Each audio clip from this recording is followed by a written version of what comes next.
Do you like movies and television? Would you like to learn more about the magic behind the movies and learn how they get from the minds of the creators to the screen?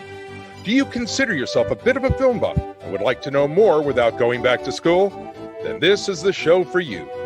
Mincing Movie Magic is a broadcast designed to stimulate your intellect and explore the minds of screenwriters, producers, directors, and others behind the scenes who create the real magic we see on the screen. Each week, you can listen to screenwriter and producer Tom Blomquist and professional magician Scott Wells as they discuss film and the magic that goes into every production. From time to time, they welcome friends from the movie industry to give other points of view that brought their visions to life on screen. This is Mincing Movie Magic. Please welcome Hollywood writer, producer, and director Tom Blomquist, along with your host, Scott Wells. Well, cheers and good evening, movie buffs and film fans everywhere, wherever you are. Thank you very much again for tuning in here this evening.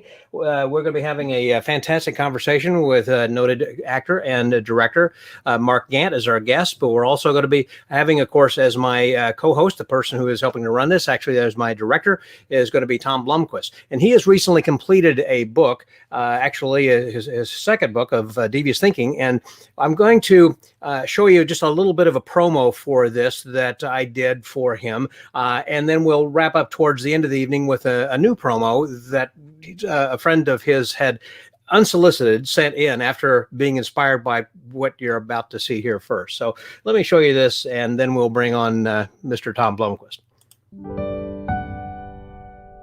And now a word from the magician of love. What if there are two handsome but really unscrupulous men who truly break the hearts of the beautiful young American women who love them? And what if the women eventually meet and hate each other so much that they spend a night in jail after trashing a restaurant in a drunken brawl? Did I mention that this all takes place in Rome? Well, my friends, it does. And the women, whose names are Monty and Dana, by the way, are stranded after the police confiscate their passports. Anyway, what if Monty and Dana manage to put their differences aside and join forces to get even with their exes?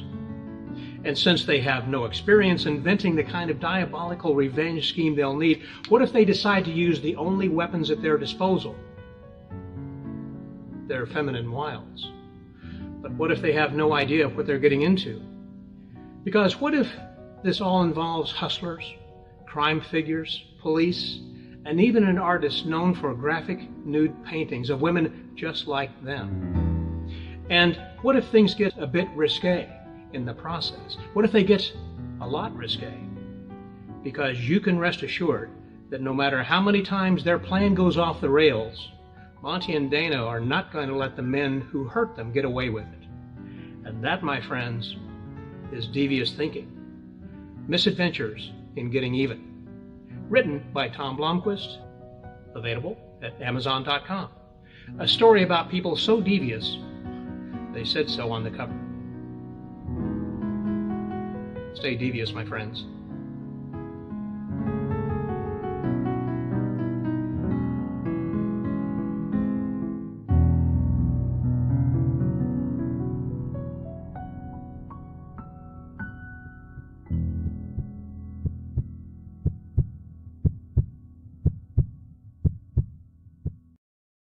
So there we go. Written, directed, and produced by my buddy Tom Blomquist. Hey there, Tom. How are you this evening? I'm good. How you doing, Scott? Fantastic. You enjoying a little single malt yourself over there? This is a blended, but happy. Thank you. Cheers to you, my friend. So yeah, that is your new book, which you've got coming out, and we're going to show something towards the end of this. Who is another friend of yours who put something together? I thank you very much for doing that. That was wonderful. People have responded to it, and so anyway, well, enough of that. I want to talk to Mark Gant. Please do. This is a guy I met maybe 7 years ago. A mutual friend wrote a pilot for a comedy series and asked me to direct it, and he cast Mark, and that's where I met him. And we did this goofy pilot presentation together, and it was a lot of fun, and grew to know Mr. Gant very well, and saw his work at the Beverly Hills Playhouse and photo shows that he did in a gallery, and we had a couple of things we were talking about doing at some point together that didn't happen for some reason or another. I think he got smart and didn't want to work with me again, but he has since gone on to do even more directing than he had done previously, and is doing a lot of it, and he's really great. So let's get him in here and talk to him. Let's do that. Let's get him on and welcome Mark Gant. Hey there, Mark. How are you, sir? Hey, great to be here. What a great intro, Tom. And you're right. I think the project didn't work out because I got smart and I decided I got to move on. You know. Yeah. We had posted. We put this video over on Facebook, and I encourage everybody to go and take a look at that. It was WOHA or WOH, which I thought was just a beautiful kind of a thing. And you had directed that, Tom, and you were the actor in that, Mark. And you've been acting for quite some years, and you're kind of wanting to. We were executive producers together as well. So okay. We did a lot of post production, and there was a lot of collaboration in there. But I'm sorry to interrupt you. Go ahead. No, I was going to say you had been acting from before. So how did you get connected then with Tom to start doing some acting for him and for this project? Well, I had originally met the writer, Scott Richter, through a panel that he was moderating based on a project that I had co-created and starred in and produced for Crackle called The Bannon Way. And Scott and I just instantly hit it off, and we'd always, wanted to talk about doing something together. And he started creating this project, and it was something that, he mentioned to me, like, 6 months later we had lunch and he sort of talked about it. And, I can't tell you how many people, say, oh, they got a project and they're working on, and they're going to make it. And then nothing happens. But Scott, that was not the case with Scott. And, Scott came to me, I think it was probably, within the year, to say, hey, I really want to do this thing. I'm going to want to shoot this. I've got this amazing director, and I want to, see if you're interested in doing it. And I wasn't sure if he was, if he was going to have me act in it, or like, I wasn't really even sure, because it was just sort of like, he wasn't so specific until we sat down and talked about it. And he was like, oh no, you're going to star in it.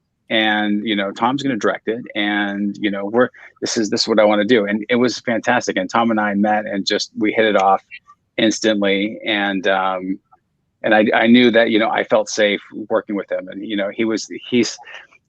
is not afraid to push you into that sort of uncomfortable space as an actor, to to find the comedy, to find the drama, and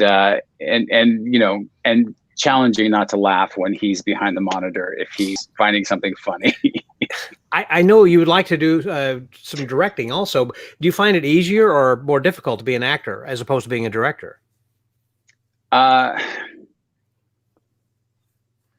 I find it more challenging to be an actor because I'm a control freak. And so I like to have control, and I like to sort of, I just feel like I know too much, or I have so many more little things like, oh, wait, so I should come here. Maybe she should come in this way, and that doesn't always help when the director is trying to say, no, she's going to come in from this way.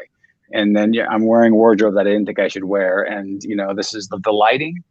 We should, do you want to do a little fill maybe to pop up my eyes? Cause I'm a little, whatever it is, it can get a little annoying. So, no, but I think I like acting, and I've always enjoyed it. I've hated the business of acting, and that was always problematic for me, which is why I ended up creating The Bannon Way, because I was just tired of waiting for somebody to cast me. And yet the directing feels like it fulfills me more, because I've got so many different areas that I can, my sort of visual eye to my, using the acting. And I've been told recently that apparently I act out all my direction to my actors. I don't realize I do that. I come in, I was like, yeah, so you come in and she's there. She just, whoa. And, I do this whole, and and apparently by like the last day of this movie they did, the lead actress was like, I wish we would just recorded you every day giving me notes, because like that's a movie in itself.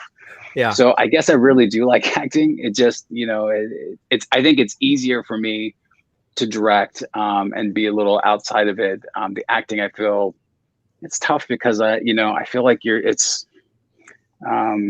an egomaniac, so it's hard for me to sort of just be present and not kind of be thinking about all that kind of stuff.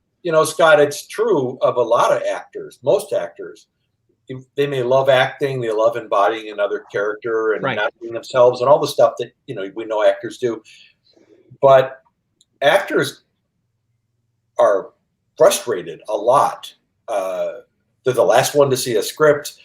Everybody in the crew knows the show better than they do, but when they show up to work, all these decisions have been made, like Mark's talking about. And if you happen to be somebody, many actors have no logistical thinking or organizational ability, and they can't produce or direct. But when you're somebody like Mark, and you are a filmmaker who is also an actor, it's a very different story, because how frustrating would it be to walk in and have all the stuff designed, decided, you don't know what went into any given decision, what you're walking into, exactly. Casting choices. You're in a scene with somebody that, I wouldn't have hired him or her. So, it's very frustrating for a lot of actors. And you get somebody like Mark, who is a real filmmaker. That's easy. I mean, real being, I do it. I wouldn't say real filmmaker. Well, you're not a filmmaker, but you play one on TV. Exactly. Exactly. Well, Tom, you told me earlier something when we were chatting. I thought it was interesting when you said a lot of times the actors are the last ones you talked about getting to see the script. They will slide like the changes to the script like under their door the night before and say, hey, tomorrow's going to be this. And that's because I think it'd be from the top down, where the director or they'll say, well, it's not working out. We're going to need to change something. Go back to the screen. And so the actors are the last one to kind of find out what's going on at the bottom of the food chain there. What people don't know is that these things are a moving target. It's rarely carved in stone, and then let's just go shoot it and have fun. Right. The bigger the project, the more changes. Things are happening all the time. A network decides they don't want something. An actor's not working out, and you want to give them less dialogue, or a location changed, and we have to rewrite a scene completely to fit a new location. Whatever it is, the star of the show has a problem with something and wants it fixed and changed, and the writers are working and changing, whatever. And so you get to like the end of the day, and the actor goes home, and it's 10 o'clock at night, and they have a bite to eat, and then they have to prepare for the next day, and they're working on their lines, and then a new scene shows up, or they Mark, you tell me, you get to the set in the morning, and we wrote a new scene, here it is. Yeah.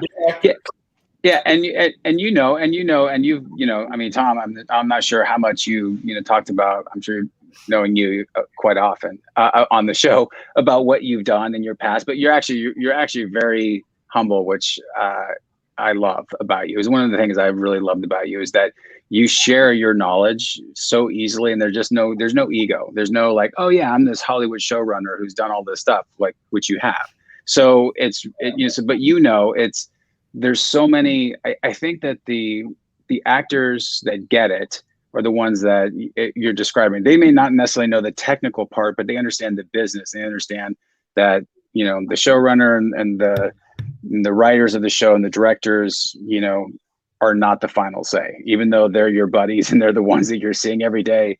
There's studio and there's network, and there's just there's so many different little things that are happening behind the scenes that I think that's the ones that aren't used to that or don't quite understand that are sort of feeling like, I'm number one on the call sheet. I'm the one that's on the poster. Why am I the last person to find out about these changes? And it's like, well, you're actually maybe number one on the call sheet, but if you've noticed, there's actually 12 other names above you on top of the call sheet. So you're really not number one on the call. You're number one on the cast, but there's like 12 other people that are above you on the top bar. So I think that's the thing to remember, and I think that those people that do know that collaborate better. They collaborate better with everybody. They wanted to win. They wanted to for us to succeed.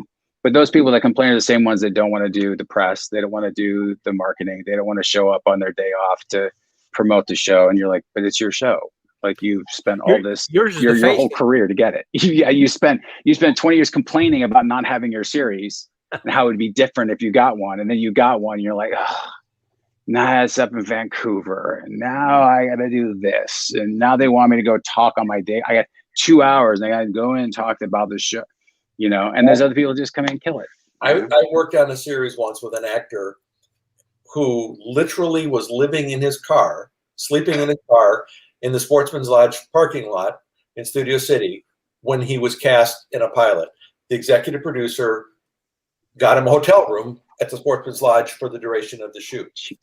And the show was a big hit. And 3 seasons later, he's grumbling about how this damn show is holding my movie career back.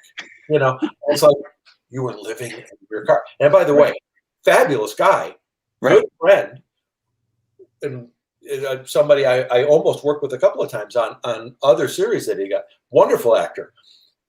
But I think what people watching this don't understand is that doesn't mean he's a jerk. It means he's tired, and you lose perspective when you're tired. You're dangerous when you're tired. Actors, because you said you're working 12 to 14 hours a day, right? Yes. On a TV series, 12 hours is a short day. And set 5 days a week. And if you're a lead, you're in almost every scene, and you are brain dead by episode 8 or 9. You don't know what scene you're in, what script you're in. It's really hard on actors. And so I tell that story about my good friend, not to criticize him or make fun of him, but to point out that's how this goes. And by the 3rd season, he was so exhausted, so sick of being in the same scene, same variations of things week after week after week. And he's got an agent or a manager chirping in his ear about, oh, you're going to be a big movie star, and we got big plans for you. And it starts to eat away at even a rational, grateful, talented actor's brain.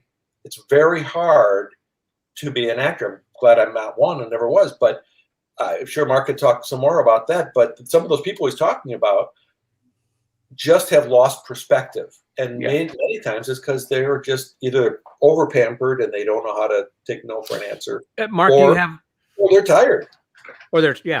Mark, do you have a story or a memory of something, perhaps of a particularly good or bad situation when during your acting career? Yeah, when you were just talking about that, Tom, I just want to hit on it also that you're right. It's not that it's their fault or that they're a bad person. I think that, like with anything else, no matter what your career is that you're going after, there's sort of reality and there's sort of fantasy of like what it's supposed to look like. And, I think that, we're in a culture that just, success and getting to that next level and what that means, and having this clout and this other stuff is going to make me happy. And you realize, the person, thought that getting this lead of a series was going to be it. After basically 2 years of having to work every single day, and then on your days off, your agents are trying to get you a movie. So you're doing a movie and now you have no time, and it's the holidays and you have like 2 weeks to go. It is so draining. It's so hard to maintain, your sense of who you are as a person, and not sort of get sucked into, oh, well, this is what, this is the media is telling me who I am.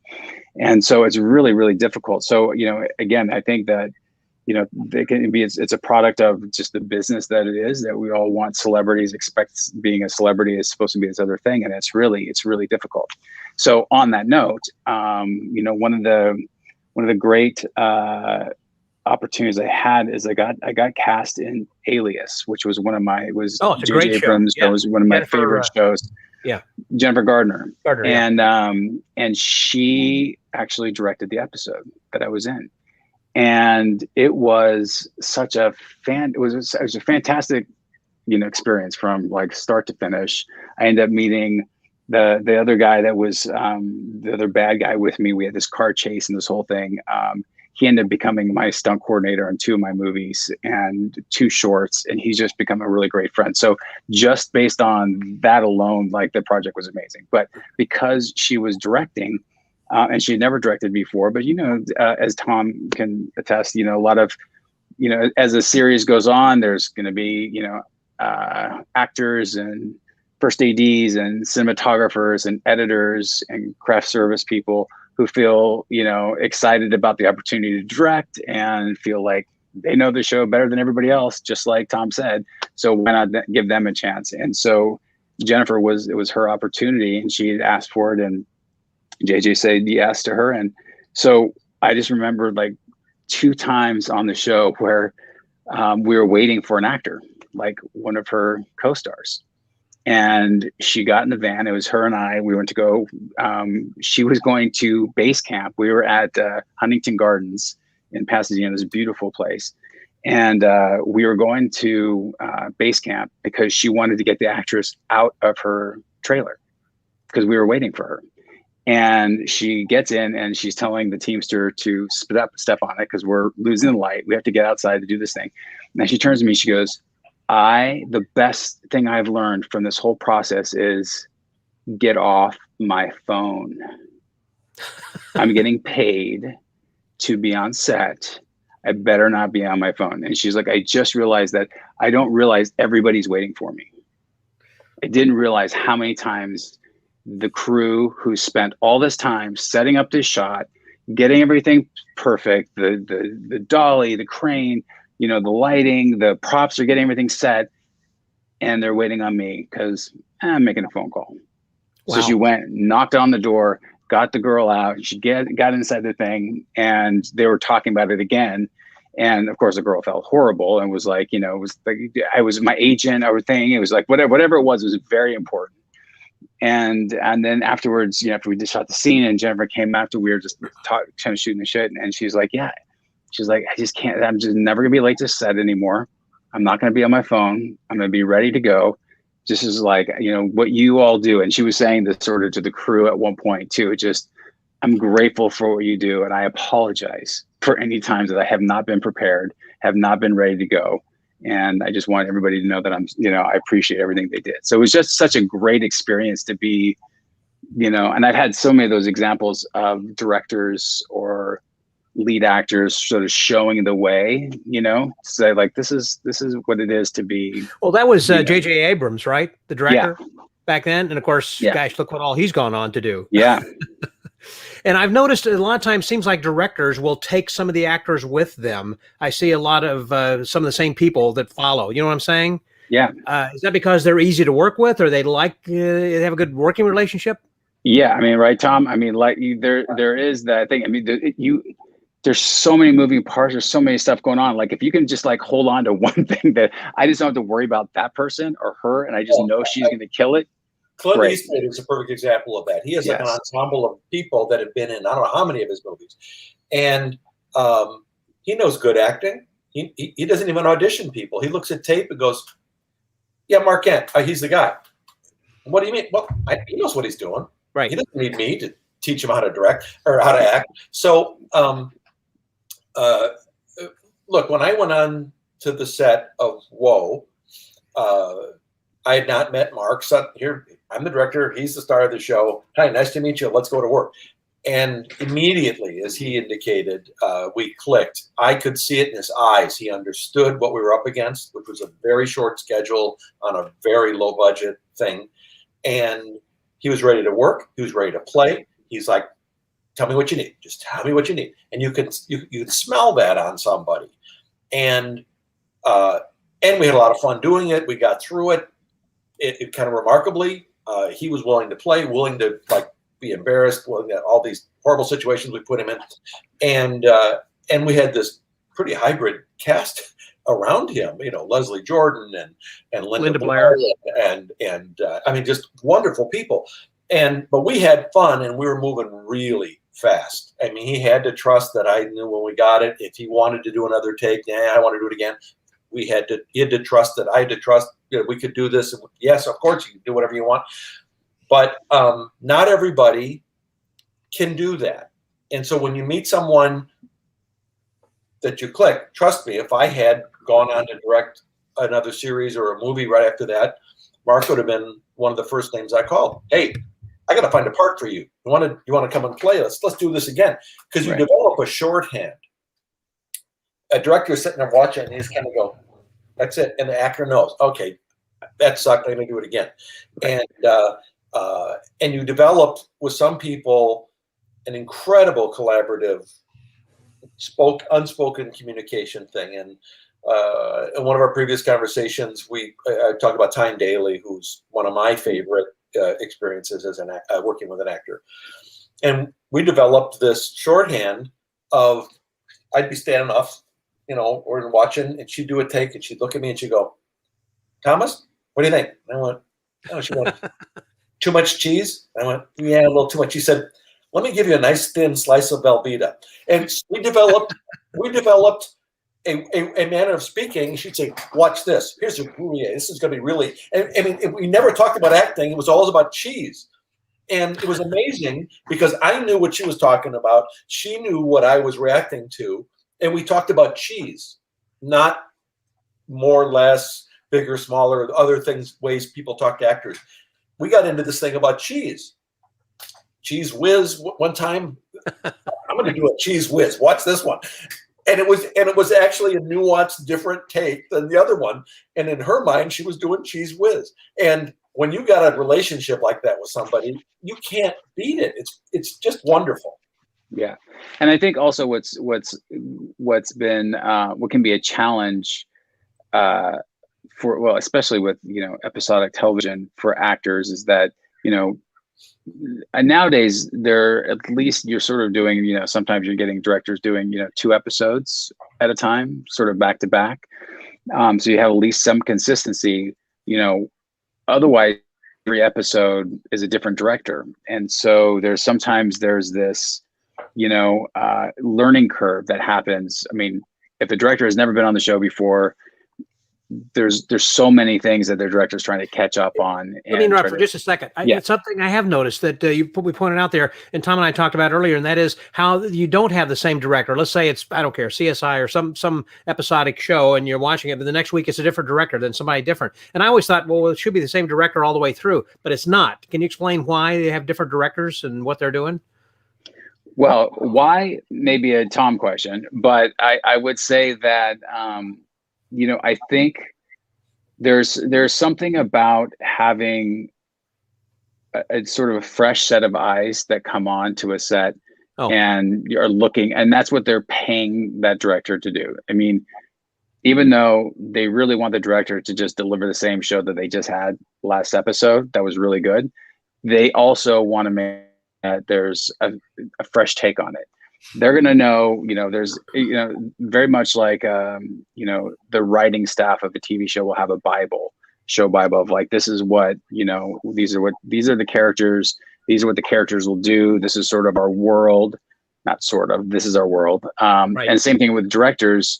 They'll have, there's usually an executive producer who's also one of the directors, and he's in charge of the look of the show to make sure that it's consistent for all the episodes. Is that what a showrunner does? Showrunner, well, most of the shows these days have the showrunner sort of overseeing everything, including that executive producer who's the director and all the writing staff and everybody else. But the executive producer director is the person, male or female, that's usually, if let's say they're in Atlanta shooting, they're in Atlanta, they've got an office there, and they're not on set directing all the time, but they're prepping, they're sort of making sure everything's happening, they're watching dailies, are part of the process to make sure that it all goes well, because hotshot director comes in, she's just won the Sundance Award, she loves doing these off angle wide angle lenses on these close-ups, and they do not do that on that show. And so the DP, usually there's 2 DPs for every odd and even episode numbers, and the DPs are the ones that they're the sort of the foundation of what the look is. But the director is going to come in and obviously the writers are different most of the time, even though showrunners overseeing it, it's different elements. And so I think that it's brings something new to it. And, I think at the same time, it's challenging. It's challenging for people that are, coming in as a director coming in, or as, the crew and the actors who have never worked with this person and they know the show and their characters more than anybody else. So, having a director come up and say, so I saw this scene, maybe you come around and you just sort of touch her on the side. And they're like, yeah, we'd never do that. You understand? Like, I like him, but I don't like him. And the thing is, like, I understand, but maybe you can just sort of, yeah, we'd never do that. And, and then the director's like, okay, let's come up with something else. And, there's a lot of this give and take, and so, but I actually there's a question I do want to know, Tom, is there a specific reason why there's 26 directors, or why is there not, Well, first of all, there's traditional network shows, like right. ABC, NBC. So you get, Grey's Anatomy. They have 22 episodes to do. It takes weeks and weeks, months to develop one script, which you eat on the set in 7, 8, 9 days, however long their shooting schedule is. It's a diminishing return for them on scripts. They don't have all 22 scripts ready to go where one person could shoot it like one big movie, right. Even two people. They're barely, by the end of the season, they're throwing pages right out of somebody's printer on the set. I mean, they are barely keeping up with the production, because you have your outlines that have to get approved by the network and the showrunner and whatever. Then you have to have your script drafts. And then finally you send that to the production department, and then the studio, and then the network. And then they have notes and changes are made and blah, blah, blah, blah. And it takes so long to get one script approved. And then you hand it to Mark Gant, who comes in on Monday to prep his episode. And prepping means he has to read it, learn the script. He may only get an outline on the first day of his prep because they haven't finished the script yet. So he's prepping an outline. Well, I have a bowling alley scene, and I've got a thing in the park, and I have to go to Dodger Stadium, and he has to try to come up with an artistic plan based on even an outline or a really ragged first draft that he knows is already obsolete. And then casting has to happen, and going down to the set and meeting the actors, maybe for the first time. There are no rehearsals. You're lucky if you get a little quick table read at lunch one day while they're already still doing a different episode. So it's impossible to have one director do everything. Now, on a Netflix show and you've got 10 or 12 episodes, that's easier. Bigger budgets, longer lead time. They can have all the scripts done in advance and approved. And one person could direct them all if they needed or wanted to. And that's a nice, then they can be more efficient in the way they schedule stuff. So all the bowling alley scenes for all the episodes are going to do them in two or 3 days at the bowling alley, and they never have to go back to the bowling alley again. So it's a logistical thing. How do we get this beast beaten to submission in the time we have with the budget we have? And it's really helpful. And then Mark was talking about having the fresh eyes. Well, it's also a fresh energy. Mm-hmm. Everybody's getting ground to a pulp working those long hours. I mean, your weekend, you're just, And you're talking about an episodic thing as opposed to a film. Yeah, a film is different. Mark has directed films. You have months to prepare the script, to get it rewritten, or do a rewrite yourself as a director. So is film easier as a director? Well, I'll put it this way. After doing years and years and years of episodic television, when I did the Chuck Norris show, Walker, Texas Ranger, we did 26 episodes a year. That's just a lot of work. Everybody. How many weeks or months did you film that? 9 months, but it's brutal. Everybody was brain dead. Then I went and did a miniseries in Vancouver. We did 6 hours. I felt like I had gone to Club Med and I was on vacation. Right.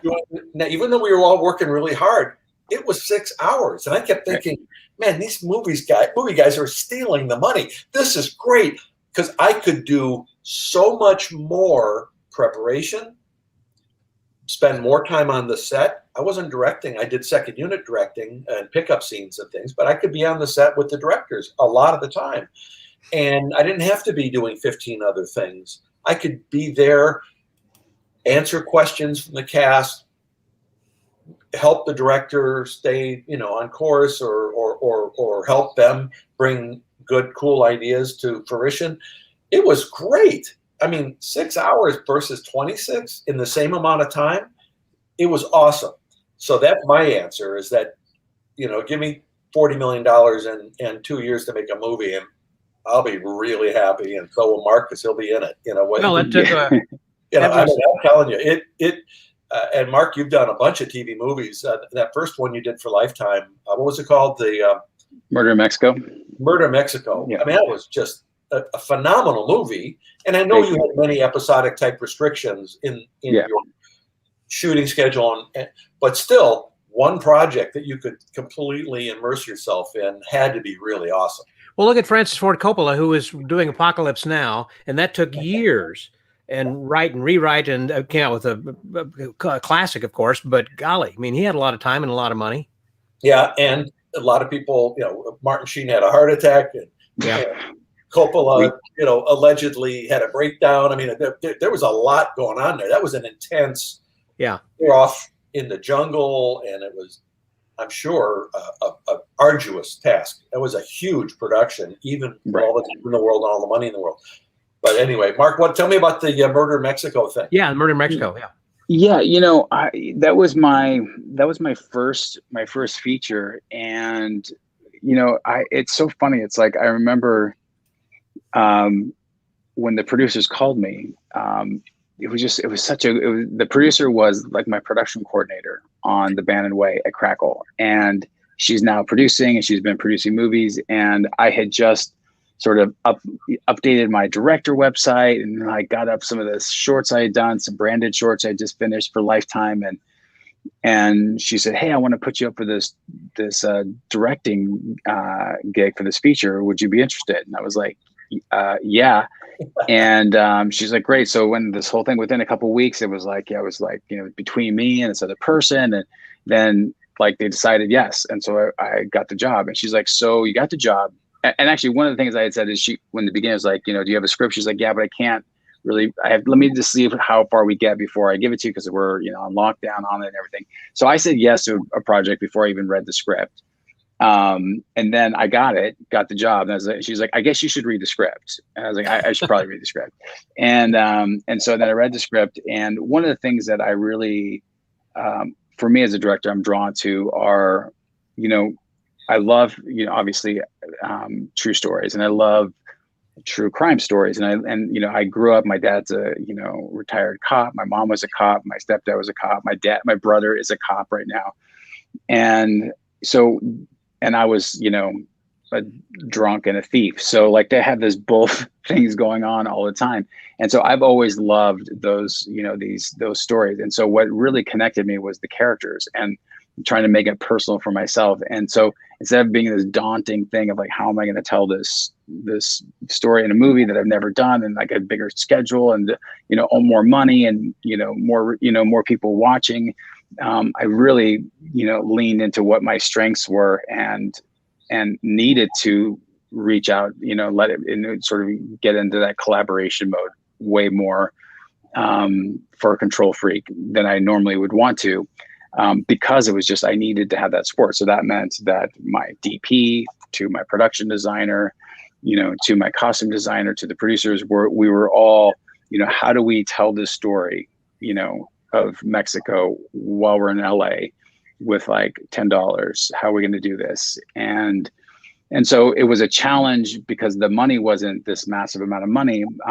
But the exciting part of it was, we were all in the same sort of boat that we wanted to, to make it look a certain way. And so even from the beginning, the way I was pitching it was not going to be a Lifetime movie. That's not what I wanted to make.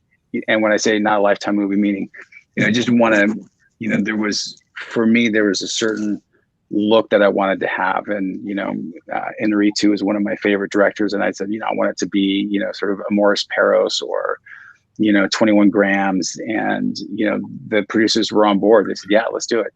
So we did handheld, with a lot of just really staying with the characters, staying with the actors and stuff. And so, thank you, Tom, for the compliment. I mean, I'm very happy with it. And at the same time, just a funny story with like, I did say 21 grams of Morris Paris, which those are nonlinear stories. And so this in Murder in Mexico is going back and forth in time. And so I had this great idea, let's really like tell the story. Let's get them excited about this. And so I basically, in my director's first cut, and I did ask producers first, and they said, okay. I completely went nonlinear, like all over the place, and I thought it was brilliant. And then kind of like Pulp Fiction, a little bit, kind of a thing. Yeah. I was. This is another side story, real quick. Is that I was a driver. One of my first jobs was a production assistant. Then I became a driver, a non-union driver, and I was shooting in El Paso, Texas, shooting. Dusk Till Dawn. No. Oh my gosh. Robert Rodriguez's second film after Machete? No, Wait. After El Mariachi, he did with Antonio Banderas. I'm totally spacing on the movie. Oh wait, and Selma Hayek. The Tourist, the what? No. Yeah, I'm totally spacing on what it is. Well, anyway. Somebody's watching might. I'm old. So that's already happening. Anyway, so because Robert and Quentin Tarantino were good friends at the time, and so before Pulp Fiction came out, we did a screening at like the local theater in El Paso for the crew, and so we're watching the first 10 minutes, right, and then there's the real change, and it's like. What happened? Literally in the audience, like the crew, we were all like, "Oh shit, El Paso! They don't even know how like the movie's supposed to go. Like the reels are out of order because it's like the second, it just shifted storylines. We're like, wait, what? And it took us all, like literally, it wasn't just one of us. It was like there was like 10 of us. We're like, he's in here too, and he's probably freaking out. And then we realized, oh, that's the movie. Was it Desperado? Desperado. Mark Wilson had just posted that right there. So thank you, Mark. Thank you, Mark. Yes, Desperado. Desperado. So the producers were not that impressed with my cut, and even sent it to Lifetime, who said, "Yeah, I think our audience is going to get lost in that. So there was a script that we approved. Can we go back to that?"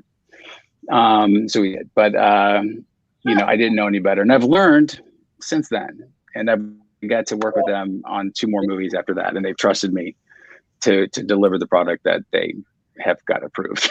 But there is something to be said for knowing that it's somebody else's money.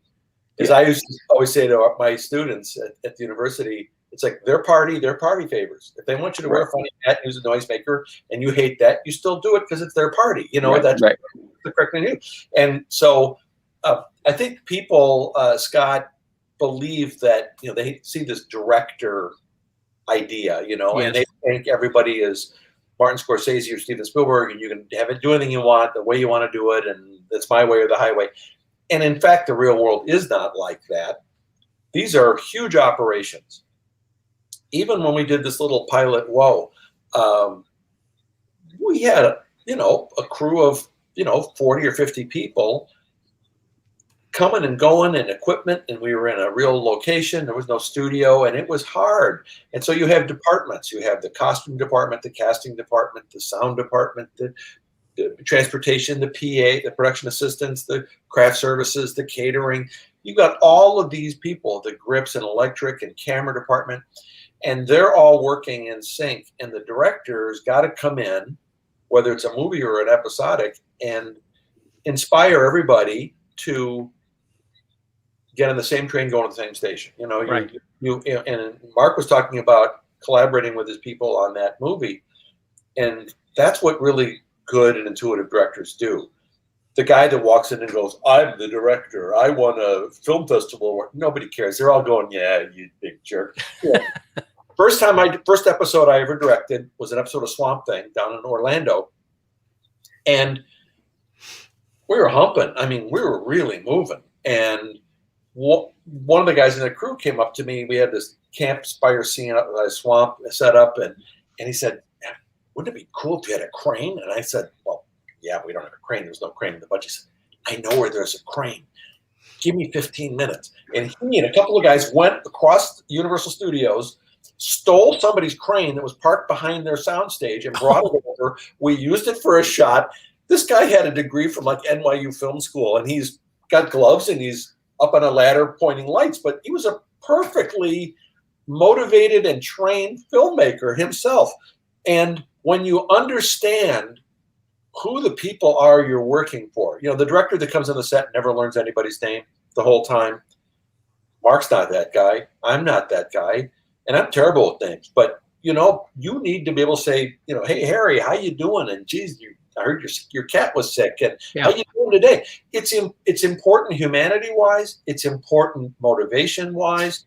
It's important collaboration-wise, because you don't know where a really good idea is going to come from, or the costume that goes, can you give me 5 minutes? We can do better than this. And then they run off and do it. They don't have to be asked. They're motivated to make you succeed. Because they feel like they're part of the family, basically. It's not a job. Yeah. I mean, it's a business and it's a big machine, and there's all kinds of stuff that isn't always well oiled. But I know for a fact Mark is one of those guys. People like him. They want to do well for him. They want I pay them. No, I'm kidding. No, but yes. But I want to say is like one of the, yes, I mean, obviously, it's something that,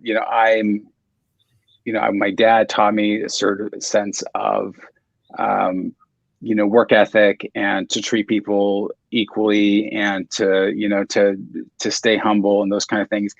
But that doesn't mean that I know how to do what I'm doing. And so one of the biggest things for me is, I said I was a production assistant and then a driver, and then I started to drive the art department. Then I started working art department. Then I became a prop master, and then I art directed. And so I was on set, and I've worked with some of the biggest directors and DPs in the business, and movie stars. And I got a chance to watch how these people worked, like how these people that are successful, the difference between, maybe somebody personality wise, like a David O. Russell, but can still deliver something, to, Sam Raimi, who's, like the biggest geek nerd that just loves everything he does and gets so excited and loves everybody. And, it's a totally different thing.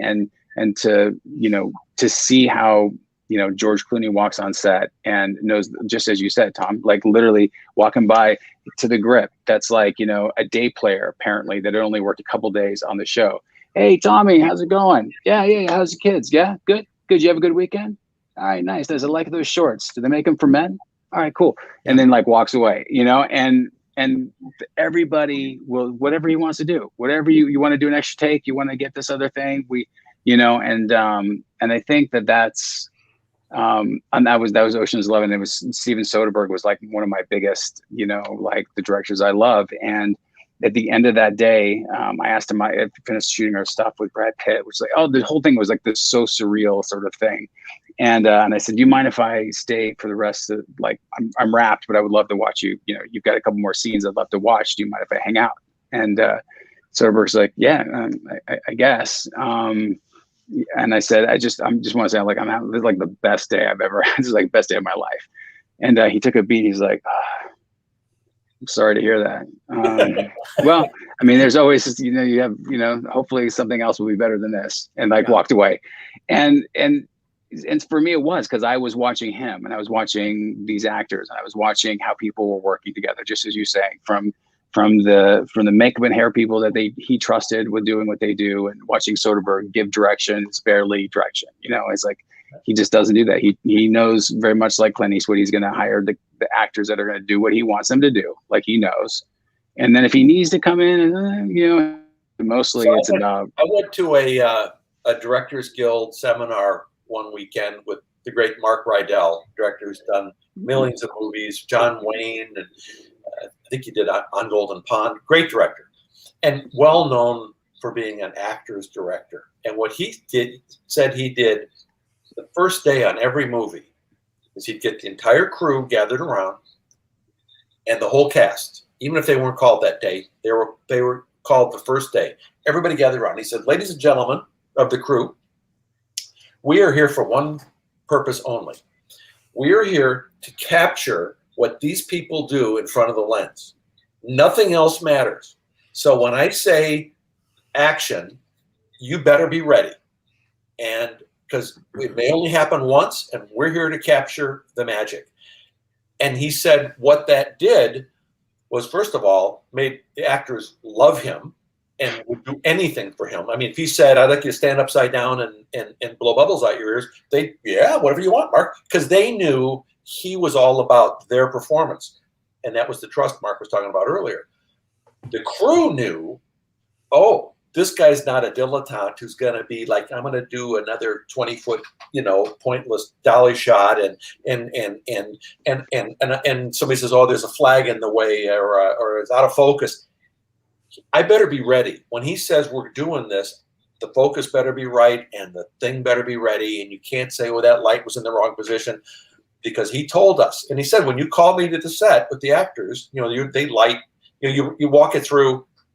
People who don't know, you walk the scene through, you do a camera blocking, and then everybody leaves, the actors and the director, and the lighting guys and the camera guys and the art department do what they do. And they say, okay, Mark Rydell, we're ready.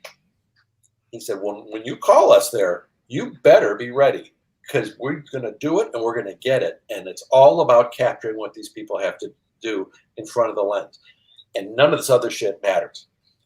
Well, you can imagine the signal that sends through a crew of 100 guys or whatever, who maybe don't think every shot matters, and maybe they think they're pretty important. And well, he's just told them, you're gone if you can't serve what I'm doing here.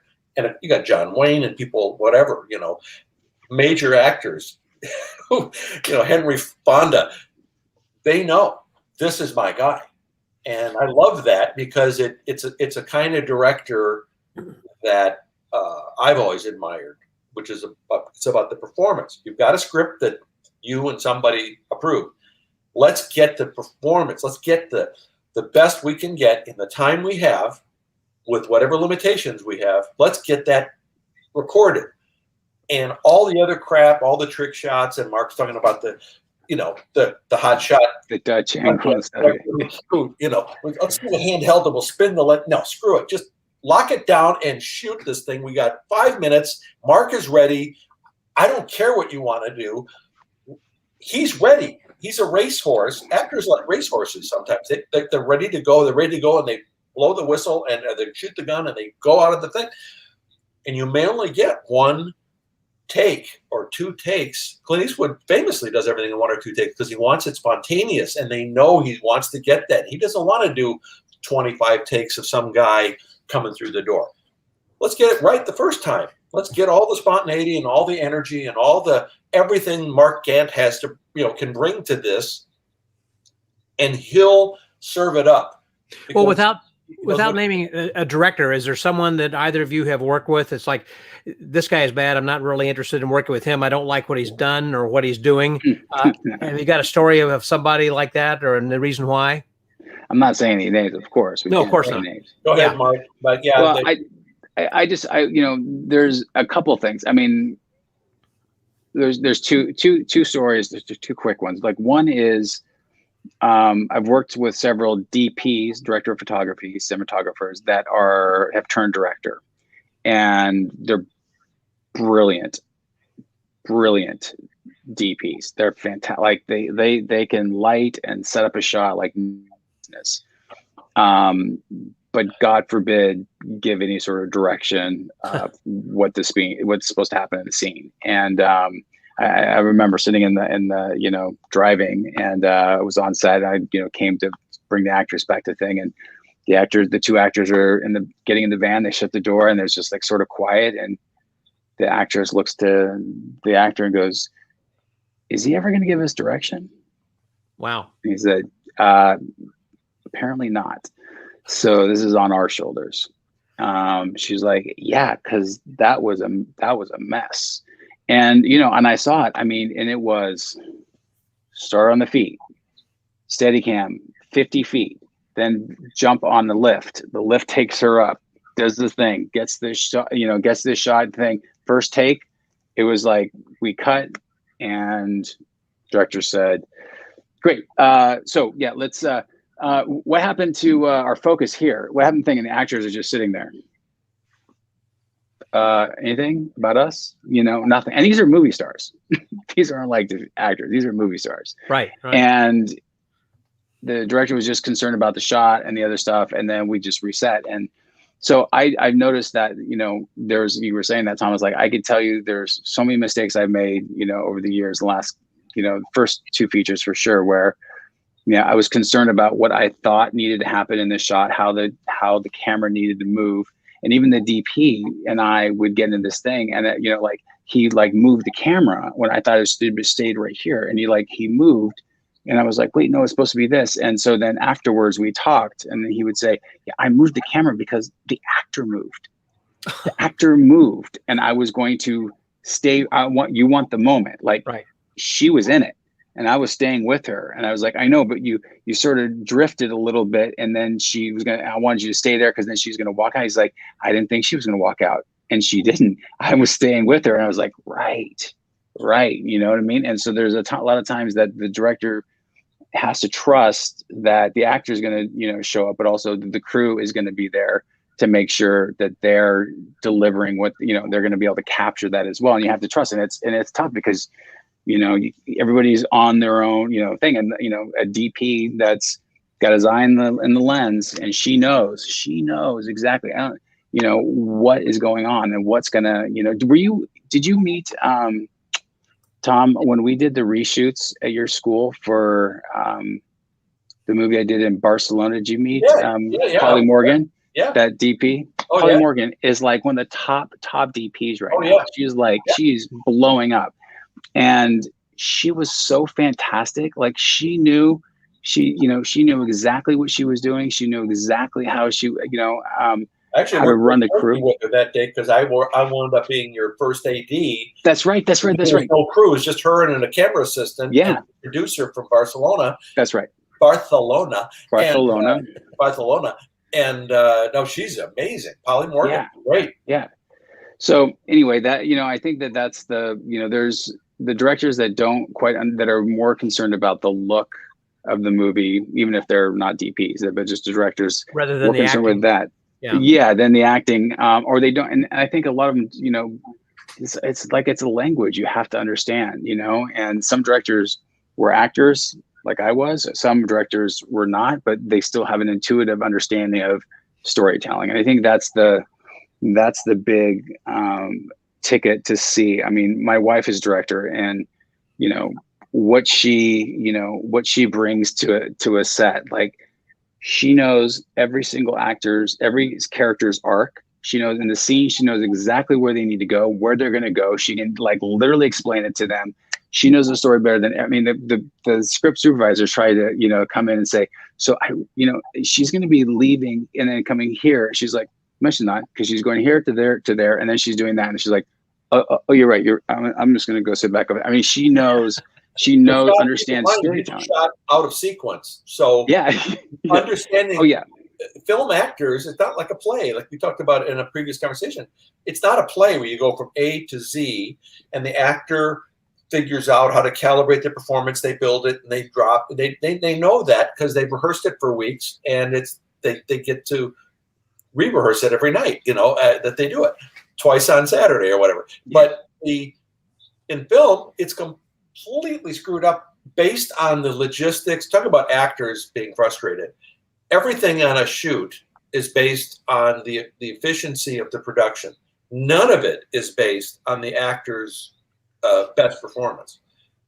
Your death scene could be the first thing you shoot, and everybody's sobbing all around you. Normally it is. That or the sex scene is like the first thing that you're shooting in the movie, and then it's like the last thing is like, hey, nice to meet you. Is that because it's so dramatic, or why would they do that early? Because that's the day they had to shoot it. Oh, okay. Because that's the day they had the hospital room, or that's the day the two actors going to be available, or that's the day, whatever it is. Believe me, guys have spent weeks moving the pieces around on the shooting schedule. Mark has had to do it as a director. And you say, well, couldn't we do this later? No, we can't do it there because that actor, we lose this actor. We have this actor for 5 days, and we have to shoot all their stuff in 5 days. they're gone. They have another project, and we lose them on Friday. And both the other things you're doing during that week mandate that something gets done on the first day. So every actor is not hanging around for the entire 50-day shoot. Some actors, you hire them and you pay their rate, and you pay a lot of money per day for 3 days, and that's it. And if you want them in your movie, you have to figure out how to shoot all their scenes in those 3 days, because they're gone.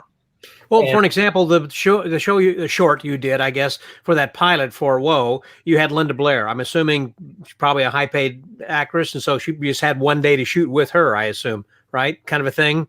We had a couple of days with Linda, and she was kind of, I don't want to say coming out of retirement, Mark, but she was kind of coming out of semi-retirement. Because she hadn't acted in a while, basically. Well, her entire life is rescuing dogs, and every penny she makes goes to Rottweilers and dog rescue. And she rescues them. She's got a big place, and I mean, that's her life. And then she does conventions and the occasional acting thing to pay for the food and the veterinary bills for these dogs. I mean, that's really it. So Mark Scott Richter, the writer and executive producer, contacted her and talked to her. He had met her. I think he's also an attorney. He had done some legal work for her. And she said, sure, I'm in. I'll do it. Leslie Jordan, who played the HOA president, is Emmy award-winning works all the time character actor. He's had a series right now. I mean, he's hysterical, and we had him for a couple of days, I think. What, Mark, was it? Yeah. And so you have to shoot all his scenes. So we had to move. We were in this rather difficult condo complex. The whole thing was shot at the same place. And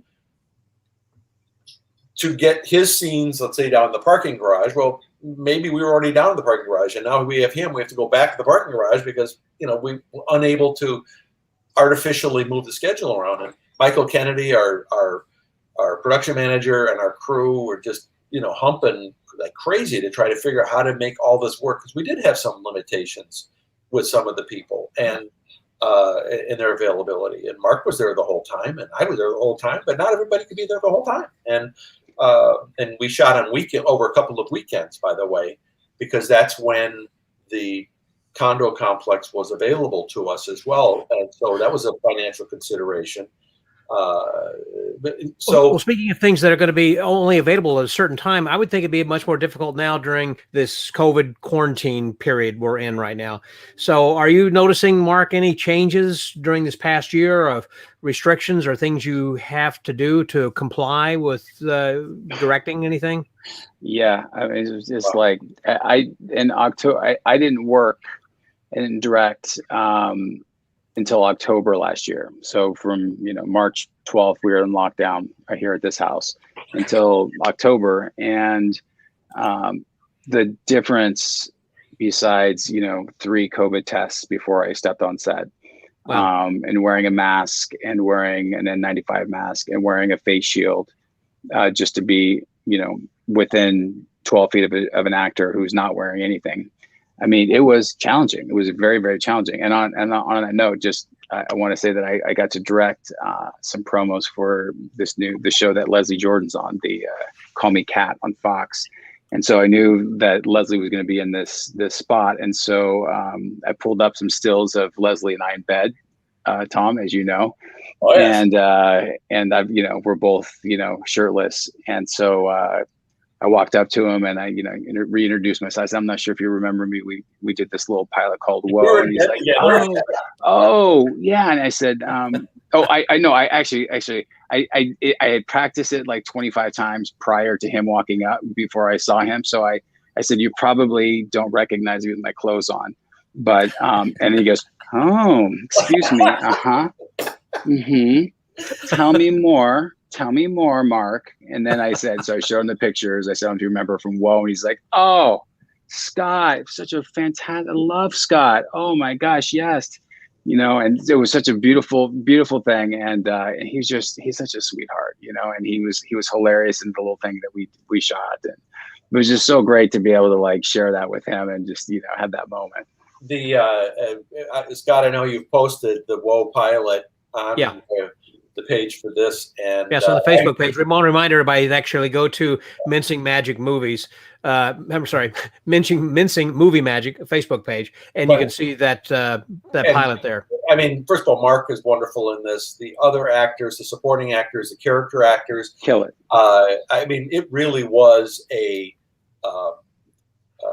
hybrid group of people. People were really there to get this done, and it's a pilot presentation, so it's like a summary of what a bigger pilot would be. So we shot a lot more than we actually used, and we had such fun editing it. Scott and Mark and me with Alex Asiri, our editor, and we had a blast trying to figure out how to tell this story in a condensed, I think it's 15 minutes long, isn't it, Mark, or 20?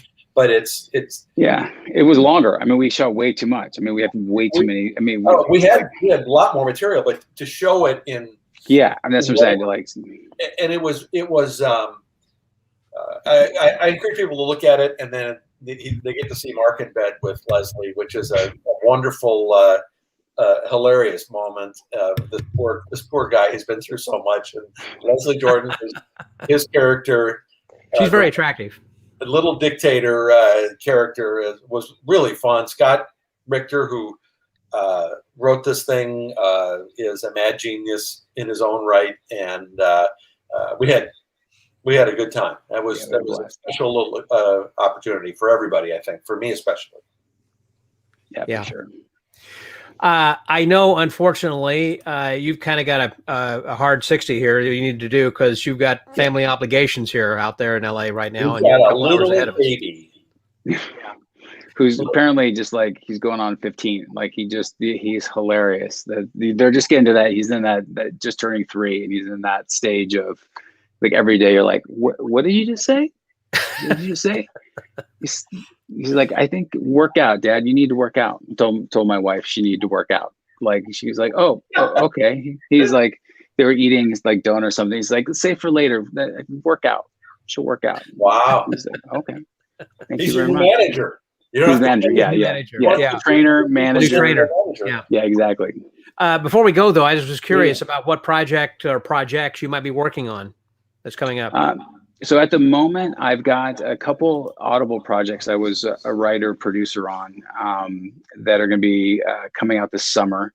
True crime pieces that I was able to. It's basically like a docu-series for audio, and so those are coming out this summer. And I've got a couple more some features in the works that I'm trying to get off the ground. And my wife and I are developing a couple projects that we're starting to pitch now that things are starting to get back to normal. We pitched a lot, some Zoom meetings over the summer, and so now we're seeing how that all sort of pans out now. But yeah, just I'm writing, doing what I remember the first movie that I directed. The writer and I had coffee, and he said, "Yeah, unfortunately, as a director, someone's got to hire you." He goes, "As a writer, I can just write." So I was like, "Oh, I should write more. So I've been writing more. So just keep writing. That's what Tom always says. Don't give up. Exactly. Speaking of which, it looks like you've got like a whiteboard right there to your side. Is that something that is like a focus board that you this use? Isn't specifically, but this is I do have one in my office, but this says, "Let's do what we love and do a lot of it." That's Mark Jacobs' quote. So, you can pose in his outfit and he loves what he's doing. Yeah. No, my son asked if that was a vision focus board or something that you. Oh yeah. Yeah. I've got one in the other room. Yeah. That kind of keeps you going all the time.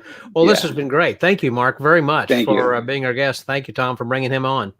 Thank you guys. I really appreciate it. Great to see Mark again. It's been several years, so we look forward to seeing you again soon. Thank you guys. I really appreciate it. Thanks. And for those who came in a little bit late, because I know, for an example, that our buddy, hold on, where is it over here? Yeah, Mike Leary came in and said, "Sorry, I'm late. I'll catch the recording." So those who might have missed some of these, the first part of this, you can go back and watch this. It's going to be on Facebook and then also on YouTube. On Facebook, it's on facebook.com/mincing movie magic or on youtube.com. YouTube.com/Texas Magician. I invite you to subscribe to that then as well. And of course, if they want to get a hold of Tom, it's TomBlomquist.com, and for Mark Gant, MarkGantDirector.com. Where they can go and find out more information then on those guys as well. And so as we start to close out, we are going to close the way we began. I'm going to show you this new film, or I say film, it's a new promo. We started off with the promo that I had done, which, Tom, you want to set this up? I will simply say that Bella Shaw, former CNN anchor, who read my first novel and wrote a really wonderful review of it, was very inspired by your work and those goofy promos that you did, the second most interesting man in the world takeoffs. And so, unbeknownst to me, she said, I'm doing one for you. And she shot this, and it speaks for itself. She's wonderful. Okay. So we will roll this, and again, thank you guys, and we'll see you next week with hopefully some new guests and some more lively conversation and education. So this has been Mincing Movie Magic. Scotty out. And now a message from the goddess of love.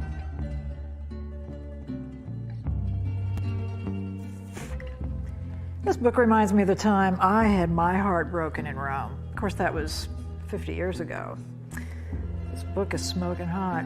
And unfortunately, I've started smoking again. Thanks, Tom.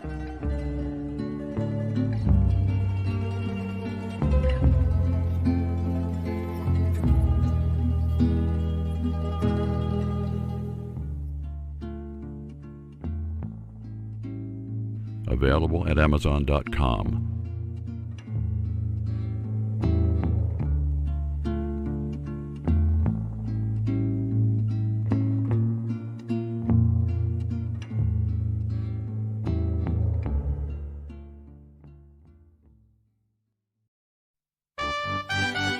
Thanks for being with us. Please join us again next time for Mincing Movie Magic.